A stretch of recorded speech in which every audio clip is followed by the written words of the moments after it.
जादुई पेड़। एक गांव में सीमा अपनी बहू स्वीटी के साथ रहती थी। उसकी बहू बहुत गुणकारी थी। वह खुशी खुशी घर की सफाई करती और स्वादिष्ट खाना बनाती। सीमा अपनी बहू से बहुत खुश थी। बहू, तुम्हारी जैसी बेटी पाकर मैं तो धन्य हो गई। तुम मेरी कितनी सेवा करती हो। तुम्हारी जैसी बहू सबको मिले। नहीं नहीं माँ जी, ये तो मेरा धर्म है। आपकी सेवा करके मुझे बहुत खुशी मिलती है। ऐसे ही वह अपना वक्त खुशी खुशी गुजारती हैं। थोड़ी देर बाद सीमा अपनी पड़ोसन गुंजन से मिलने जाती है। अरे सीमा, आज तो तुम बहुत खुश लग रही हो, क्या बात है? हाँ गुंजन, जब बहू बड़ों का आदर करे और घर की अच्छी देखभाल करे, एक सास तो खुश होगी ही। एक सास को भला और क्या चाहिए। अच्छा, मेरी बहू का तो तुम्हें पता ही है। वो तो कुछ ही नहीं करके देती और तुम्हारी इतनी अच्छी निकल गई। हाँ, वो तो है। पर सीमा, ध्यान रखना, बहुओं को बदलने में ज़्यादा वक्त नहीं लगता। ज़रूर वो तुम्हें मस्का लगा रही है। अरे नहीं नहीं गुंजन, मेरी बहू लाखों में एक है। अच्छा चल, बाद में बात करते हैं। मुझे पार्क में सैर करने जाना है। सीमा वहाँ से चली जाती है। चलो, आज तो घर के सारे काम पूरे हो गए। घर में कुछ सामान खत्म हो गया है। चलो, माँ जी से पूछकर बाजार चली जाऊंगी। काकी जी, काकी जी, क्या आप घर पर हैं? गुंजन स्वीटी की आवाज़ सुनकर बाहर आती है। काकी, क्या माँ जी आपके साथ हैं? नहीं, वो मेरे साथ तो नहीं है। क्यों, क्या तुम्हें उससे कोई काम है?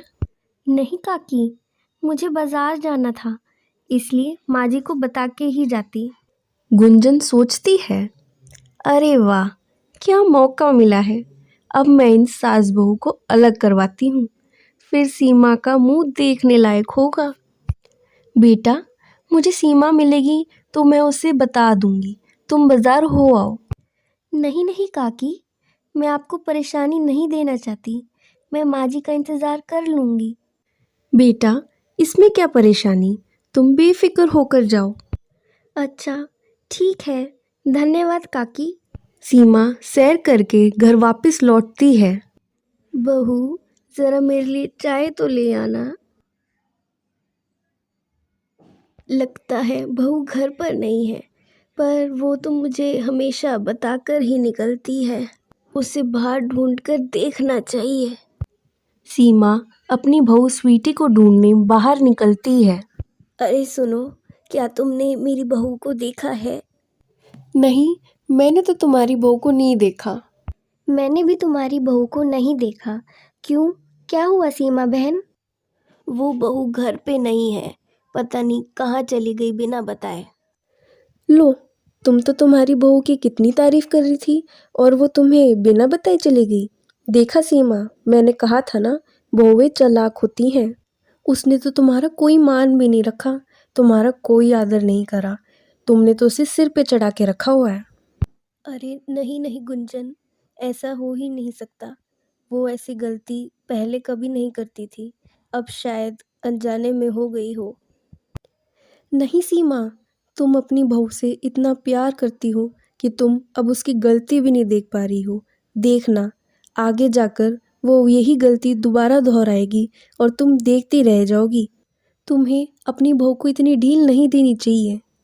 हाँ, शायद तुम सही कह रही हो। जब बहू वापस आएगी तो मैं उससे इस बारे में बात करती हूँ।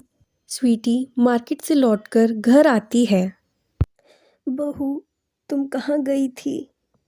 माँ जी, मैं बाजार गई थी कुछ सामान खरीदने। आप घर पे नहीं थी, इसलिए मैं गुंजन काकी के यहाँ आपको देखने गई, लेकिन आप मुझे वहाँ नहीं मिले। तो गुंजन काकी ने कहा कि वो आपको इस बारे में बता देंगी और मैं बाजार हो आऊँ। वाह बहू वाह, मैं अभी गुंजन के यहाँ से ही आ रही हूँ। उसने तो मुझे इस बारे में कुछ भी नहीं बताया। तुम अब मुझसे झूठ भी बोलने लग गई। नहीं माँ जी, मैं भला आपसे क्यों झूठ बोलूँगी। लगता है शायद गुंजन काकी इस बात को भूल गई होंगी, तभी उन्होंने आपसे इस बारे में कुछ नहीं कहा। गुंजन भला मुझे इस बारे में क्यों नहीं बताएगी?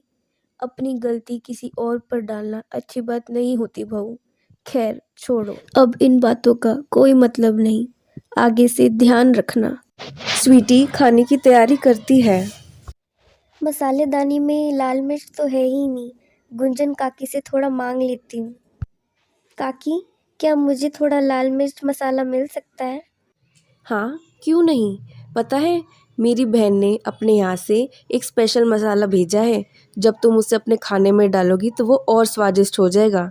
मैं तुम्हें अभी देती हूँ।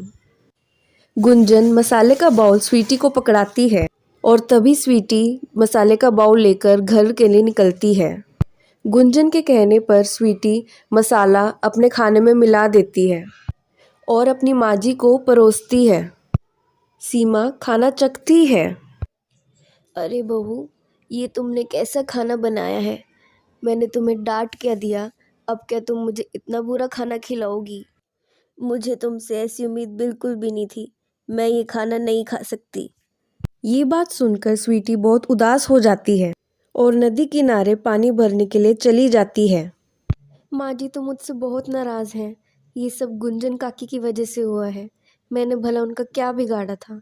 अब मैं क्या करूं? सुनो, मुझे बहुत प्यास लग रही है। क्या तुम मुझे पानी पिलाओगी? अरे, ये मैं क्या देख रही हूँ? एक बोलने वाला पेड़? क्या ये सच है या सिर्फ मेरा वहम है? मुझे बहुत प्यास लग रही है। प्लीज़ मुझे पानी दे दो। पेड़ की बात सुनकर स्वीटी नदी से जल लाती है और पेड़ की जड़ों में पानी देती है।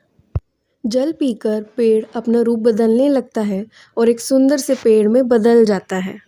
तुमने मेरी मदद करी, इसके लिए बहुत बहुत शुक्रिया। क्या तुम एक जादुई पेड़ हो? हाँ, मैं एक जादुई पेड़ हूँ। एक बुरी जादूगरनी की वजह से मैं सूख गया था, पर तुम्हारे जल देने के कारण मैं बिल्कुल पहले जैसा हो गया हूँ। मैं तुमसे बहुत खुश हूँ। अगर तुम्हारी कोई इच्छा है तो मैं वो पूरी कर सकता हूँ। बताओ, तुम्हें क्या चाहिए? हे जादुई पेड़, मेरी पड़ोसन के कारण मेरी माँ जी मुझसे नाराज़ हो गई हैं। वो मेरी एक भी बात सुनना नहीं चाहती। मैं अब उन्हें कैसे मनाऊं? ये लो। ये एक जादुई फूल है। जब तुम इसका रस किसी खाने में मिलाओगी और जिसको भी खिलाओगी, वो अपना सच खुद ब खुद बताएगा। जादुई पेड़, आपका खूब खूब आभार। स्वीटी जादुई फूल को लेकर घर के लिए निकलती है और जैसे जादुई पेड़ ने उसे बताया था, वह खाने में जादुई फूल का रस मिला देती है।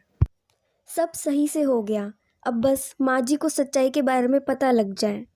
काकी, मैं आपके लिए खीर लाई हूँ। हमारे घर में ज़्यादा खीर बन गई थी तो सोचा आपको भी दे दूँ। अच्छा करा स्वीटी, आज तो मेरा खीर खाने का ही मन था। ला दे। और सीमा इस वक्त बाहर अकेली क्या कर रही है? कुछ नहीं, मेरा बस सिर दर्द हो रहा था। आज तो तुम मुझे बहुत दुखी लग रही हो सीमा। कुछ हुआ है क्या? तुमने बिल्कुल सही कहा था। मेरी बहू मुझे अपनी माँ मानती ही नहीं। पता है, आज उसने इतना बेस्वाद खाना खिलाया। उसने ऐसा पहले कभी नहीं करा। अच्छा। लो, मेरे मसाले ने तो खाना खराब कर ही दिया। अरे, ये मैं क्या बोल रही हूँ? अरे गुंजन, तू ये क्या बोल रही है? हाँ हाँ, ये सब मेरा ही करा धरा है। मैंने ही तेरी बहू को एक मसाला दिया था जिससे कि तुम्हारा खाना खराब हो जाए और तेरे बहू के बीच में लड़ाई हो जाए। पर तूने ये सब क्यों करा गुंजन? तुम सारा टाइम अपनी बहू की तारीफ करती रहती थी। मेरी बहू ने ये करा, मेरी बहू ने वो करा और पता नहीं क्या क्या। मुझे ये सब बिल्कुल अच्छा नहीं लगा, इसलिए मैंने ये सब किया। मैंने तुम्हें अपनी बहन जैसे समझा और तुमने हमारे साथ इतना बुरा करा। तुम यहाँ से चली जाओ यहाँ से। बहू, मुझे माफ़ कर दो बेटा। तुम्हारी कोई गलती नहीं थी, फिर भी मैंने तुम्हें कितना बुरा भला कहा। मुझे माफ़ कर दो। मुझे पता चल गया है कैसे गुंजन ने हम दोनों के बीच लड़ाई करवाई। मुझे तुम पर विश्वास रखना चाहिए था। माँ जी, आपको सच्चाई के बारे में पता चल गया, यही बहुत बड़ी बात है। कोई नहीं, अब तो सब ठीक है। आज तो मुझे बहुत बड़ी सीख मिली है। कई बार आंखों देखी और सुनी हुई चीज़ें सच नहीं होती। पर अब चलो, भगवान का शुक्र है, सब ठीक है।